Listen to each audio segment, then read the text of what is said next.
اگر صالح ہے بچہ تو مرنے کے بعد وہ جتنی نیکیاں کرے گا بغیر اس کی نیکیوں کا ثواب کم کیے آپ کو اس کی نیکیوں کا ثواب ملتا رہے گا.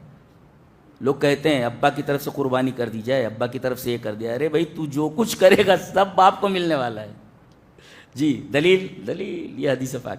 وعن ابی ہریرہ رضی اللہ تعالی عنہ ان رسول اللہ صلی اللہ علیہ وسلم قال اذا مات الانسان انقطع عنہ عمله. اب دیکھو ہم ابھی عمل کے اوپر رکے ہوئے ہیں, تمام حدیثیں تمام آیتیں صرف عمل کے اوپر آ رہی ہیں. اذا مات الانسان انقطع عنہ عمله الا من ثلاثة, الا من صدقة جاریہ او علم ينتفع به او ولد صالح يدعو له. رواہ مسلم فی کتاب الوصیہ. حضرت امام مسلم رحمہ اللہ اس حدیث کو اسے کتاب الوصیہ میں لائے. راوی حضرت ابو ہریرہ ہے. حضرت ابو ہریرہ رضی اللہ تعالیٰ فرماتے ہیں انسان جب مر جاتا ہے تو اس کا عمل ختم ہو جاتا ہے. ختم. عجیب بات ہے, اللہ کے رسول یہ فرمائیں کہ انسان جب مر جاتا ہے تو اس کا عمل ختم ہو جاتا ہے. لوگ قبروں پہ جا کر کہتے ہیں بگڑی بنائیے حضرت.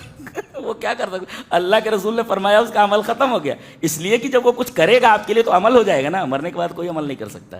کاش اس حدیث پر لوگ عمل کر لیتے, سمجھ لیتے اس کو کہ مرنے والا کچھ نہیں دے سکتا اس لیے کہ اس کا عمل ختم ہو گیا.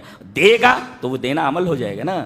یہاں تو مر گیا تو عمل ختم ہو گیا. اذا مات الانسان انقطع عنہ عمله, کٹ, انقطاع میں نے تو کٹ ہو گیا, ختم ہو گیا وہ. انقطاع عنہ عمله الا من ثلاثة, مگر 3 چیزیں مرنے کے بعد بھی پہنچتی رہتی ہیں, ختم نہیں ہوتی وہ. صدقہ جاریہ, وہ آپ کا کیا ہوا ہے, آپ نے جو کیا ہے صدقہ وہ پہنچ رہا ہے نا.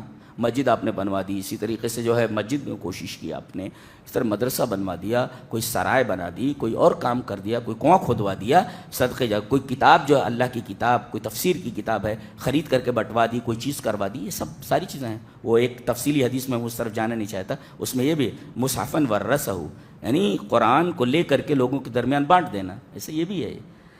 تو اچھی کتابیں بھی اسی دائرے میں آ گئیں, خرید کر بٹوا دینا. تو یہ پہنچتی رہتی ہے اس کا ثواب. اور دوسرا ثواب علم چھوڑ کر کے گیا ہے جس سے لوگ فائدہ اٹھا رہے ہیں. اور تیسرے ولد صالح, دیکھیں ولد خالی نہیں ہے, ولد کا صالح ہونا ضروری ہے تب اس کی دعا پہنچے, اس کا فائدہ ہے. جی دیکھیں صالحیت, یعنی قبر میں آپ پہنچ گئے, حشر تک, جنت کے دروازے تک یہ صالحیت آپ کا پیچھا کرنے والی ہے. جی, اور ولد صالح یدعو لہ,